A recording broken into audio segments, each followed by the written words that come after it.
حضرت عیسیٰ علیہ السلام کا واقعہ اسلام میں ایک نہایت اہم اور ایمان فروز حقیقت ہے۔ اللہ تعالیٰ نے آپ کو بنی اسرائیل کی ہدایت کے لیے نبی بنا کر بھیجا۔ آپ کی ولادت ایک عظیم معجزہ تھی کیونکہ آپ بغیر باپ کے پیدا ہوئے۔ حضرت مریم علیہ السلام جو نہایت پاکیزہ اور عبادت گزار خاتون تھی، اللہ کی طرف سے منتخب کی گئی۔ حضرت جبرائیل علیہ السلام نے ان کے پاس آ کر اللہ کی طرف سے بیٹے کی بشارت دی۔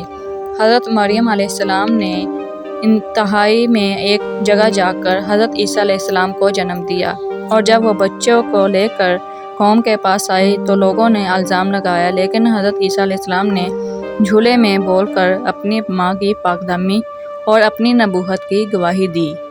انہوں نے فرمایا کہ میں اللہ کا بندہ ہوں، اس نے مجھے کتاب دی ہے اور نبی بنا کر بھیجا۔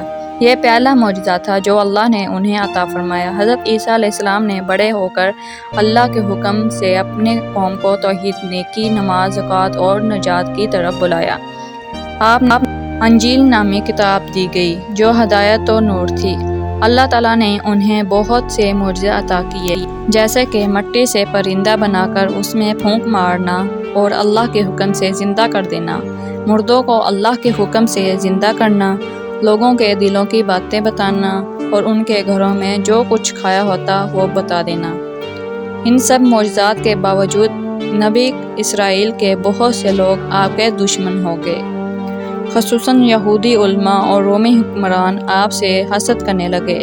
انہوں نے آپ کو قتل کرنے کی سازش کی، لیکن اللہ تعالیٰ نے انہیں حضرت عیسیٰ کو آسمان پر زندہ اٹھا لیا اور ان کے بدلے میں ایک اور شخص کو ان پر مشابہ کر دیا جسے لوگوں نے صلیب پر چڑھایا۔ اسلام کے مطابق حضرت عیسیٰ نہ قتل کیے گئے، نہ صلیب دیے گئے، جبکہ زندہ آسمان پر اٹھا لیے گئے اور قیامت کے وقت دوبارہ دنیا میں واپس آئیں گے۔ آپ کا نزول دمشق کے مشرق سفید مینار کے قریب ہوگا۔ آپ دجال کو قتل کریں گے، صلیب کو توڑ دیں گے، خنزیر کو ہلاک کر دیں گے، جزیہ ختم کریں گے اور دنیا میں عدل و انصاف قائم کریں گے۔ آپ کا دین اسلام کے مطابق عمل کریں گے۔ آپ کے زمانے میں امن اور برکت کا دور ہوگا، پھر آپ کا انتقال ہوگا۔ مسلمان آپ کا جنازہ پڑھیں گے اور دفن کریں گے۔